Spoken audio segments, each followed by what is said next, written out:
আশেপাশের মানুষ আর প্রাণী নিয়ে কথা বলতে গেলে যে শব্দগুলো সবচেয়ে বেশি লাগে আজকে আমরা সেগুলোই শিখব। প্রথমে থাকছে বিভিন্ন পেশার মানুষের নাম, দর্জি থেকে শুরু করে মিষ্টিওয়ালা পর্যন্ত। তারপর থাকছে চেনা অচেনা অনেক প্রাণীর নাম। এই একটা ভিডিও দেখলেই আপনার শব্দভান্ডার অনেকখানি বেড়ে যাবে, তাই মনোযোগ দিয়ে শেষ পর্যন্ত দেখুন। চলুন শুরু করি। আজকে প্রথমে শিখব পেশার নাম। প্রথমে আছে দর্জি। দর্জিকে ইতালিয়ান ভাষায় বলা হয় সার্তো। সার্তো সার্তো অর্থ দর্জি। যিনি কাপড় সেলাই করে জামা তৈরি করেন তাকে বোঝাতে এই শব্দটি ব্যবহার করা হয়। পরের শব্দ মুচি।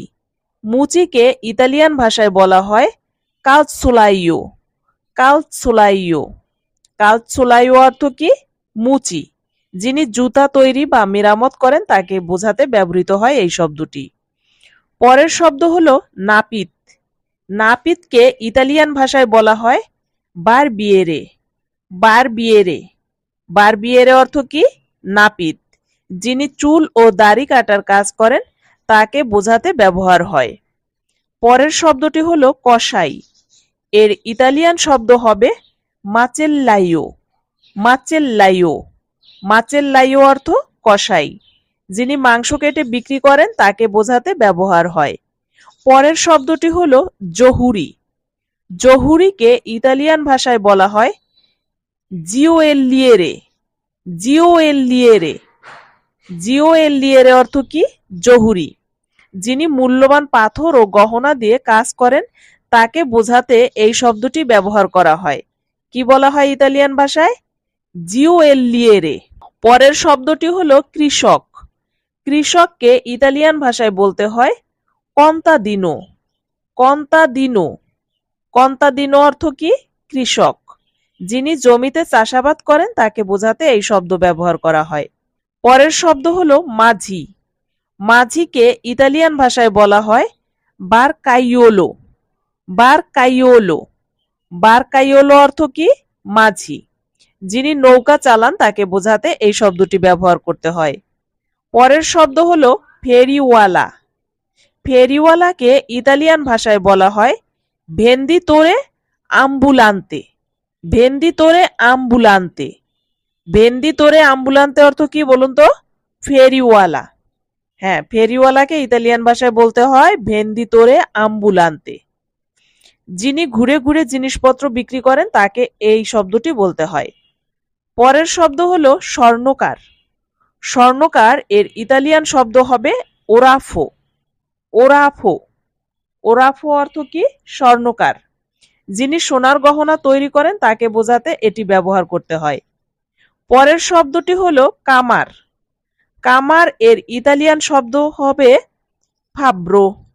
ফাব্রো ফাব্রো অর্থ কামার।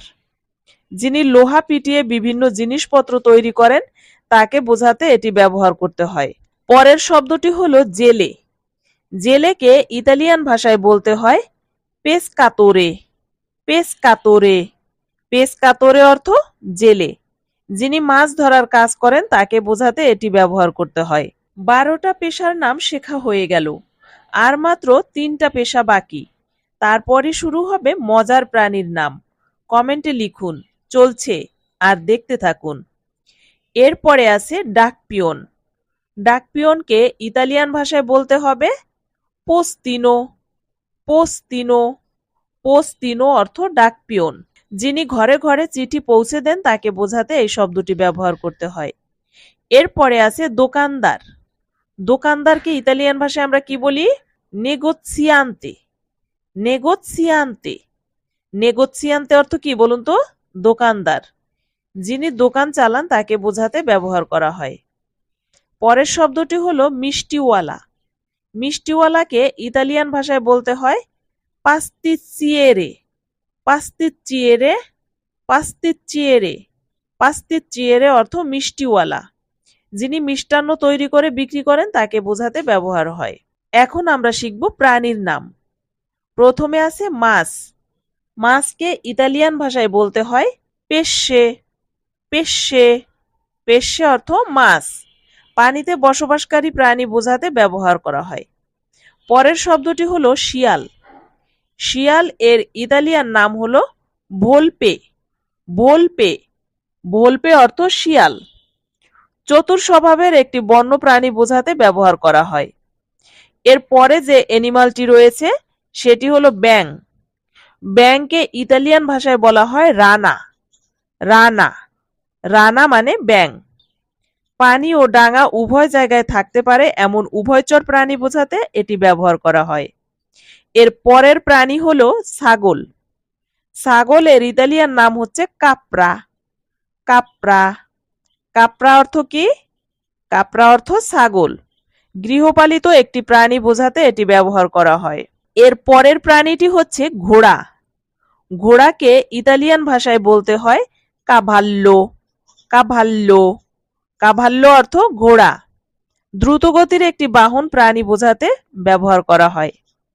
এর পরের অ্যানিমালটির নাম হচ্ছে সিংহ। সিংহ এর ইতালিয়ান নাম হচ্ছে লেওনে। লেওনে, লেওনে অর্থ সিংহ। বনের রাজা হিসেবে পরিচিত হিংস্র প্রাণী বোঝাতে এই শব্দটি ব্যবহার করা হয়। এর পরের প্রাণী হচ্ছে বানর।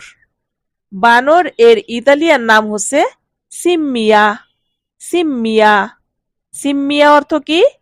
সিম্মিয়া অর্থ বানর। গাছে চড়তে পারা চঞ্চল প্রাণী বোঝাতে ব্যবহার করা হয়। এর পরে যে প্রাণীটি রয়েছে সেটি হলো মশা। মশাকে ইতালিয়ান ভাষায় বলা হয় জান্তছারা। জান্তছারা, জান্তছারা অর্থ কি? মশা। রক্ত চুষে খাওয়া ছোট পতঙ্গ বোঝাতে এটি ব্যবহার করা হয়। এর পরের প্রাণী হচ্ছে ইঁদুর। ইঁদুরকে ইতালিয়ান ভাষায় বলা হয় তোপো। তোপো, তোপো অর্থ ইঁদুর। ঘরে প্রায়ই দেখা যাওয়া ছোট প্রাণী বোঝাতে ব্যবহার করা হয়। 24টা শব্দ শেষ, আর মাত্র 10টা বাকি আছে। শেষের প্রাণীগুলোর মধ্যে কিছু আছে যেগুলো এড়িয়ে চলা ভালো, দেখতে থাকুন। এর পরের প্রাণীর নাম হলো শূকর। শূকরকে ইতালিয়ান ভাষায় বলা হয় মাইয়ালে। মাইয়ালে, মাইয়ালে অর্থ শূকর। গৃহপালিত একটি প্রাণী বোঝাতে ব্যবহার করা হয়। এর পরের প্রাণী হচ্ছে খরগোশ। খরগোশকে ইতালিয়ান ভাষায় বলতে হয় কোনিলিও। কোনিলিও, কোনিলিও অর্থ খরগোশ।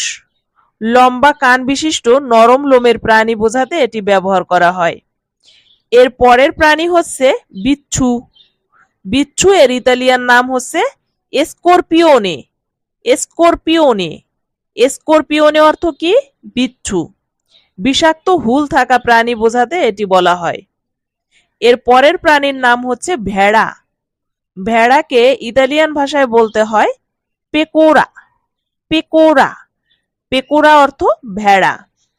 পশম দেওয়া গৃহপালিত প্রাণী বোঝাতে ব্যবহার করা হয়। এর পরের প্রাণী হচ্ছে সাপ।